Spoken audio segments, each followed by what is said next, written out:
যারা এখনো আমার চ্যানেলটি সাবস্ক্রাইব করনি, please subscribe my channel and hit the notification bell icon. And of course, don't forget to like this video and share this video to your Facebook timeline. দেখো, আমাদের আজকে পড়া হচ্ছে ভ্যাকসিন বা টিকা। টিকা জিনিসটা কি? সারা জীবন আমরা টিকা দিয়ে আসছি, দেখে আসছি। টিকা আসলে কি? কি লিখছে এখানে? টিকা বা ভ্যাকসিন হলো রোগ সৃষ্টিকারী অণুজীবের নিষ্ক্রিয় পরিশ্রুত সাসপেনশন। কিছু বুঝতে পারছো? এটা হলো টিকার সংজ্ঞা। কিছু বুঝছো? কিছু বুঝো নাই, বোঝার কথা না। এটা আসলে মূলত বলি, টিকা বা ভ্যাকসিন হচ্ছে মূলত, টিকা মানে হচ্ছে জীবাণু। টিকা মানে কি? খেয়াল রাখবে, টিকা মানে হচ্ছে জীবাণু। ভ্যাকসিন মানে কি? জীবাণু। কেমন? এক কথা, এক শব্দে ভ্যাকসিন মানে হচ্ছে জীবাণু। আরেকটা ভাষা বলতে পারো অ্যান্টিজেন। ভ্যাকসিন মানে হচ্ছে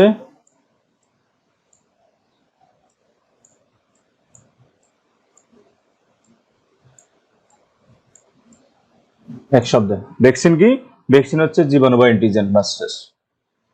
এখন যে রোগের জন্য যে জীবাণু দায়ী, সাপোজ মনে করো এখন আমাদের যে কোভিড-19 রোগ বা করোনা ভাইরাস যে ডিজিজ, এটার জন্য করোনা ভাইরাস দায়ী।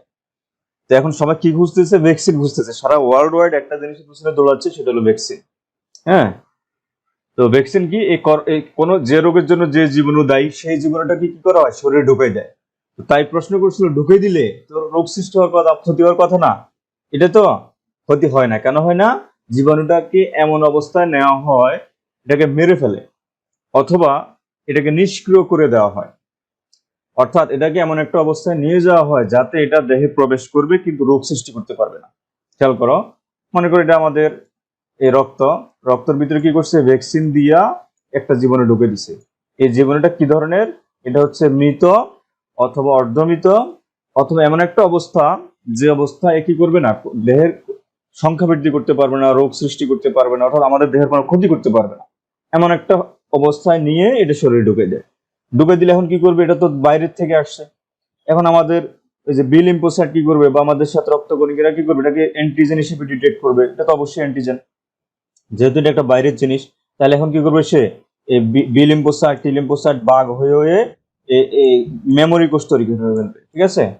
মেমোরি কোষ তৈরি করে ফেলবে। অর্থাৎ এই অ্যান্টিজেনকে সে প্রতিক্রিয়া দেহে মেমোরি কোষ তৈরি করবে, এবং এর বিরুদ্ধে প্রতিক্রিয়া দেহে প্রচুর পরিমাণে অ্যান্টিবডি তৈরি হয়ে যাবে। তৈরি হয়ে যাওয়ার পরে এখন তার মানে কি 1-2 বছরের মধ্যে এভাবে প্রতিক্রিয়া করতে করতে করতে একটা সময় দেহের মধ্যে প্রচুর পরিমাণে অ্যান্টিবডি তৈরি হবে এবং মেমোরি কোষ তৈরি হবে। পরবর্তীতে কখনো যদি এই জীবাণুটা প্রাকৃতিকভাবে, অর্থাৎ সক্রিয় অবস্থায়, আমাদের দেহে প্রবেশ করে, তার মানে কি সে সে হলো সক্রিয় অবস্থা। কেমন? সক্রিয় অবস্থা। এখন এই সক্রিয় অবস্থায় যখন দেহের মধ্যে আসে, তখন তার বিরুদ্ধে আগে কি আছে? অ্যান্টিবডি তৈরি হয়ে বসে আছে। এখন সবাই মিলে একে সহজে চিনে যাবে। চিনে ফেললে কি হবে? একদম তৎক্ষণাৎ খুব দ্রুত একে ধ্বংস করে ফেলবে। এইভাবে টিকা কাজ করে। এই সংক্ষেপে এটা হচ্ছে টিকার বিষয়। কেমন? তো এখানে কি লিখছে দেখো, টিকায় বিদ্যমান অণুজীব। টিকার মধ্যে কি থাকে? অণুজীব থাকে। আমি যেটা বলছিলাম, একটা অর্গানিজম থাকে। যে রোগের জন্য যে জীবাণু দায়ী, সেই রোগের ভ্যাকসিন বা টিকার মধ্যে সেই জীবাণুটাই থাকে। বাট কিভাবে থাকে? মৃত অবস্থায় থাকে বা অর্ধমৃত অবস্থায় থাকে, অথবা এমন একটা অবস্থায় নেওয়া হয় যাতে সেটা, আগে বলছি, শরীরে কোনো ক্ষতি করতে পারবে না, বাট শরীরে তাই সে উপস্থিত থাকবে। তো কোনো সুস্থ ব্যক্তি দেহে প্রয়োগ করে এর বিরুদ্ধে প্রতিরোধ গড়ে তোলার ব্যবস্থা করে দেওয়া হয়, যাতে পরবর্তীতে সংশ্লিষ্ট অণুজীব উক্ত ব্যক্তির দেহে প্রবেশ করলেও সহজে রোগ সৃষ্টি করতে না পারে। স্মৃতিকোষ তৈরি করে রাখাই টিকার মূল উদ্দেশ্য। দেখো, টিকার মূল কাজটা কি? স্মৃতিকোষ তৈরি করা। আমি যেটা বলছি, কারণ এই কারণে তোমাদেরকে ওই যে বি-লিম্ফোসাইট, টি-লিম্ফোসাইটের কতগুলো পড়াইছে না, যেগুলো তোমাদের বইতে নাই, এই স্মৃতিকোষটা বোঝানোর জন্য মূলত এত কথা বলছিলাম সেখানে। ঠিক আছে? স্মৃতিকোষ কি? দেহের মধ্যে যখন জীবাণু ঢুকে, তখন বি-লিম্ফোসাইট, টি-লিম্ফোসাইট বিভাজিত হয়। বিভাজিত কিছু কোষ জীবাণুর বিরুদ্ধে প্রতিরোধ গড়ে তোলে, আর কিছু কোষ কি করে? পুরা জিনিসটাকে ভিডিও করে সেভ করে রেখে দেয়। ঠিক আছে? কেন রেখে দেয়? যাতে এই জীবাণুটা পরবর্তীতে আবার আসলে তাকে সহজেই কি করা যায়? ধ্বংস করা যায়, এবং দ্রুত ধ্বংস করা যায়। হ্যাঁ, দ্রুত কেন ধ্বংস করতে পারবে? কারণ ওই রোগে ওই জীবাণুটার গঠন, আক্রমণের কৌশল বা তাকে কিভাবে ধ্বংস করা গেছে সহজে সব তথ্য সে রেখে দেয়। রেখে দিলে পরবর্তীতে ওই তথ্যগুলোকে কাজে লাগিয়ে সে দ্রুতই ধ্বংস করে দেয়। ঠিক আছে? আশা করি ভ্যাকসিন কি সংক্ষেপে বুঝতে পারছো জিনিসটা, কেমন? এখন কৃত্রিম উপায়ে এখন মনে করো এখন আমরা জীবাণু কোথায় পাবো? এখন অনেক জীবাণু আছে, তো এটা তো প্রকৃতি থেকে ধরবো কিভাবে? করোনা ভাইরাসের জীবাণু বা অন্য অনেক রোগের জীবাণু ধরবো কিভাবে? আর পৃথিবীতে কোটি কোটি মানুষের কোটি কোটি টিকা দেওয়া লাগে। এত জীবাণু কিভাবে আনবে, কোত্থেকে ধরবে টরবে? এগুলা কিন্তু এই কৃত্রিম ভাবে তৈরি করা যায়, জেনেটিক ইঞ্জিনিয়ারিং এর মাধ্যমে। হ্যাঁ, জেনেটিক ইঞ্জিনিয়ারিং এর মাধ্যমে জীবাণুকে তৈরি করা যায়, সেখান থেকে ভ্যাকসিনও তৈরি করে ফেলে। ঠিক আছে নি? তারপরে এখন কি বলছে দেখো, কৃত্রিম উপায়ে নির্দিষ্ট রোগের জীবাণুকে দুর্বল করে বা মেরে ফেলে দেহে প্রবেশ করানো হয়। তাহলে টিকা মানে কি? জীবাণুকে মেরে বা অর্ধমিত করে দেহে ঢুকাই দেয়, এটা হলো টিকা। এই সমস্ত জীবাণু রোগ সৃষ্টি করতে পারে না। দেখো কি লিখছে, এই নিষ্ক্রিয় জীবাণুগুলা রোগ সৃষ্টি করতে পারে না, কিন্তু কি করতে পারে? দেহের প্রতিরক্ষা সাড়া সৃষ্টিতে উদ্দীপনা যোগায়, মানে অ্যান্টিবডি সৃষ্টিতে উদ্দীপনা যোগায়। এর ফলে কি হয়ে যায়? দেহের স্মৃতিকোষ তৈরি হয়। পরবর্তীতে প্রাকৃতিক উপায়ে সবল জীবাণু যে রোগ সৃষ্টি করতে পারে দেহে প্রবেশ করলে স্মৃতিকোষ তাদের সহজেই চিনতে পারে এবং রোগ সৃষ্টির পূর্বেই অ্যান্টিবডি তৈরি করে জীবাণুকে নিষ্ক্রিয় করে দেয়। অনাক্রম্যতা বা রোগ প্রতিরোধ ক্ষমতা অর্জনের জন্য দেহের মধ্যে টিকা বা ভ্যাকসিন দেওয়ার পদ্ধতিকে টিকাদান বা ভ্যাকসিনেশন বলে। এখানে আমি আগে বলছি, তোমাদেরকে প্রথম দিকে বলছি যে আমাদের দেহে প্রতিরক্ষা ব্যবস্থা, অর্জিত প্রতিরক্ষা ব্যবস্থার কথা মনে আছে? অর্জিত প্রতিরক্ষা ব্যবস্থা অর্জন হয় দুই ভাবে। একটা হচ্ছে যদি আমরা রোগাক্রান্ত হই, রোগাক্রান্ত হওয়া মানে কি? দেহের ভিতরে জীবাণু ঢুকছে, ঠিক না? আরেকটা হলো কি? ভ্যাকসিনের মাধ্যমে। ভ্যাকসিন মানে কি? দেহের মধ্যে জীবাণু ঢুকছে। দুইটাই জীবাণু। রোগাক্রান্ত হলেও জীবাণু দেহের মধ্যে ঢুকে, তখন জীবাণুর বিরুদ্ধে প্রতিরোধ গড়ে তোলে এবং এর মাধ্যমে কি হয়? আমাদের দেহে প্রতিরক্ষা অর্জিত হয়। অনুরূপভাবে ভ্যাকসিনেশন মানে কি? জীবাণু দেহের ভিতরে ঢুকে দেওয়া। ঢুকে দিলে কি হয়? এই ভ্যাকসিনের বিরুদ্ধে আমাদের দেহের অ্যান্টিবডি কি করে? সাড়া দেয়। সাড়া দিলে তখন প্রতিরক্ষা অর্জিত হয়। তো দেহে প্রতিরক্ষা অর্জিত হয় দুই মাধ্যমে, একটা হচ্ছে রোগাক্রান্ত হলে, আর একটা হচ্ছে ভ্যাকসিনেশনের মাধ্যমে। রোগাক্রান্ত হলে মানে কি? যদি কোনো জীবাণু দ্বারা একবার কারো দেহে রোগ সৃষ্টি হয়, তাহলে এবং সেই ব্যক্তি যদি বেঁচে যায় এবং ওই জীবাণুকে পরাজিত করে যদি সে বেঁচে যায়, তাহলে পরবর্তীতে ওই ব্যক্তির দেহে ওই জীবাণু আর কোনোদিন রোগ সৃষ্টি করতে পারে না। হ্যাঁ, এই ধারণা থেকে বিজ্ঞানীরা ভ্যাকসিন আবিষ্কার করছে। এডওয়ার্ড জেনার সর্বপ্রথম গুটি বসন্তের টিকা আবিষ্কার করেন এবং ভ্যাকসিন নামকরণ করেন। এই কারণে ভ্যাকসিনের আবিষ্কারকও তাকে বলা যায়, এডওয়ার্ড জেনার। কেমন? তাহলে প্রথম টিকা হলো কি? গুটি বসন্তের টিকা আবিষ্কার করছে জেনার, এই কারণে তাকে ভ্যাকসিনের আবিষ্কারকও বলা যায়।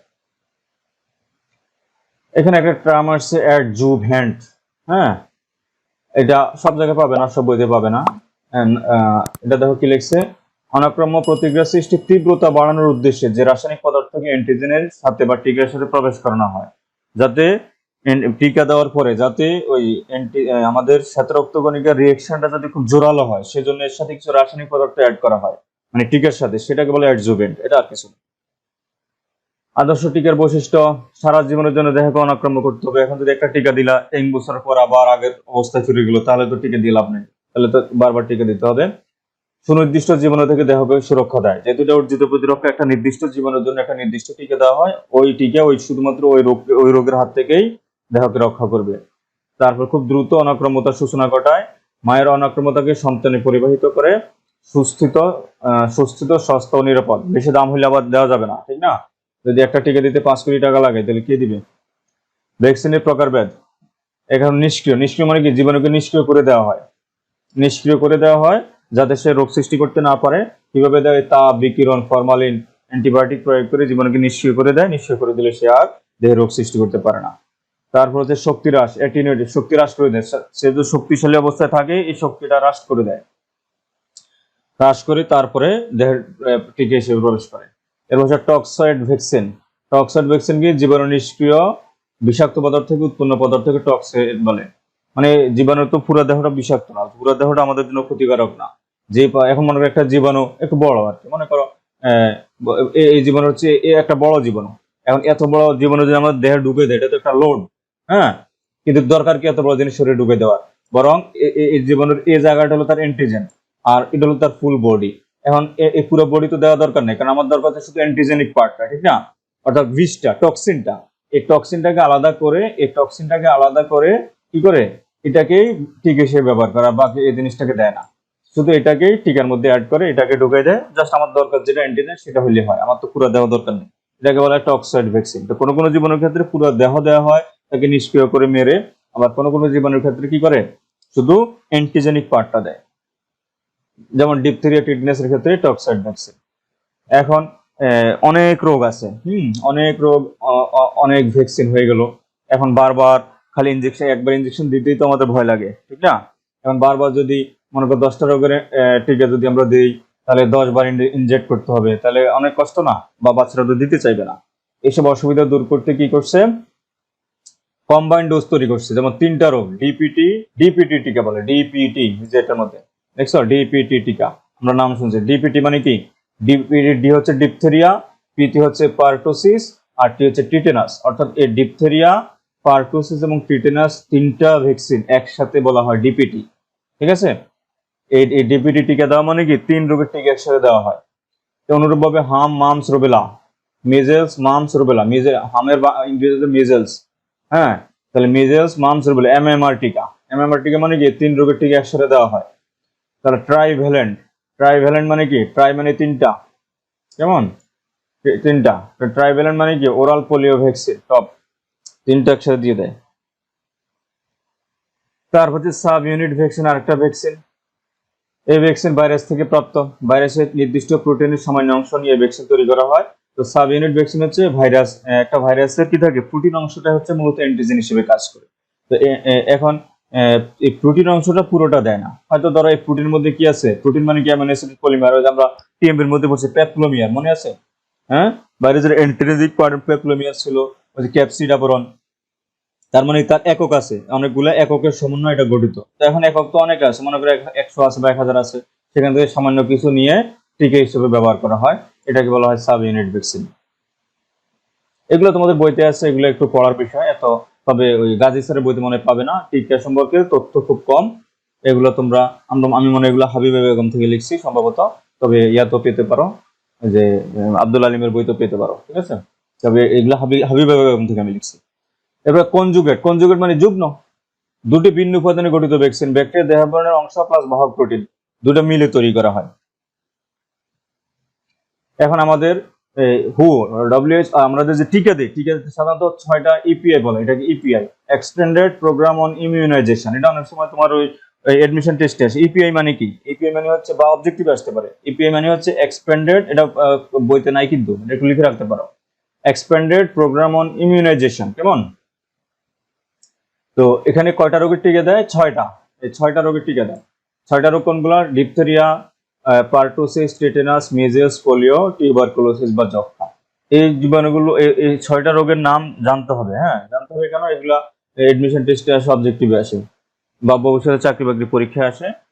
ইপিআই কি, ইপিআই তে কয়টা টিকা দেওয়া হয় এবং কোন কোন রোগের টিকা দেওয়া হয়, এগুলো একটু তোমরা ওই লিখে রাখতে পারো, অথবা এই পেজটার স্ক্রিনশটও নিয়ে রাখতে পারো, পরে নোট করে রাখতে পারো, কেমন?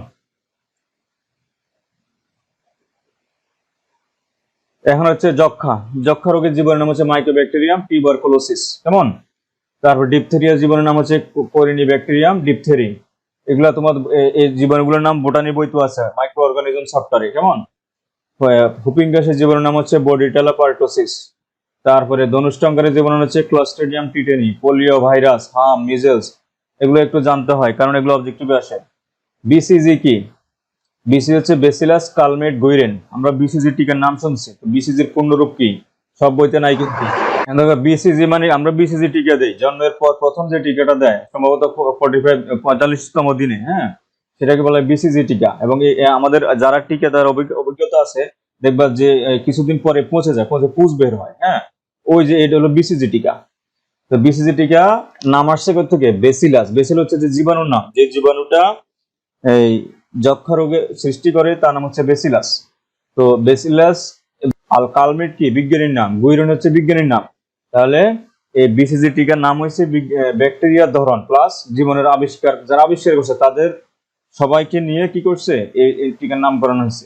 তাহলে আলবার্ট কালমেট এবং ক্যামিলি গুইরেনের নাম অনুসারে এরূপ নামকরণ করা হয়েছে। তাই এই বিসিজি টিকার পার্ট হচ্ছে 3টা। প্রথম হচ্ছে বেসিলাস, এটা হচ্ছে জীবাণুর নাম, আর কালমেট গুইরেন হচ্ছে বিজ্ঞানীর নাম, দুজন বিজ্ঞানী যারা এটা আবিষ্কার করছে, বুঝতে পারছো? বিসিজি তাহলে কি, বেসিলাস কালমেট গুইরিন।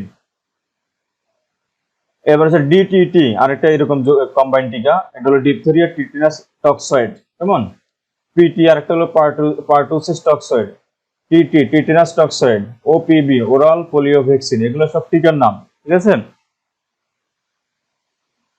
তারপরে হচ্ছে এমবি মিজেল ভ্যাকসিন, ডোজ কি, যারা হেপাটাইটিস বি ভাইরাসের টিকা দেওয়ার অভিজ্ঞতা আছে অথবা না দিলেও যারা দিছে তাদের থেকে জিজ্ঞেস করবা, একবার দুইবার তিনবার দেয়, কয় মাস পর পর যেন দেয়, হ্যাঁ? দেওয়ার পরে কি করে, লাস্টে চতুর্থবার কি করে, একটা বুস্টার ডোজ দিতে হয়। বুস্ট শব্দের অর্থ কি? বুস্ট হচ্ছে একটা ইংরেজি শব্দ, বুস্ট। বুস্ট শব্দের অর্থ হচ্ছে কি, বৃদ্ধি করা, বাড়িয়ে দেওয়া।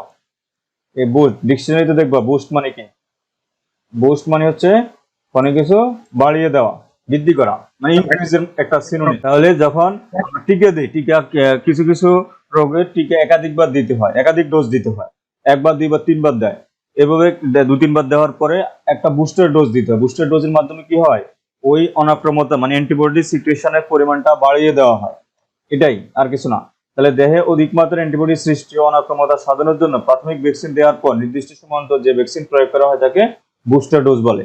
বুস্টার ডোজ মানে কি, একটা রোগের ভ্যাকসিন দিচ্ছে, একবার প্রথম ডোজ দিল, দ্বিতীয় ডোজ দিল, তৃতীয় ডোজ দিল, এরপরে বা চতুর্থ ডোজ দিল, এরপরে কি এমন একটা ডোজ দেওয়া হয় যেটা কি করা হয়, সার্বিকভাবে অ্যান্টিবডি উৎপাদনের পরিমাণটা অনেক বাড়িয়ে দেয়। সাধারণত হেপাটাইটিস বির ক্ষেত্রে বুস্টার ডোজ দেওয়া হয়।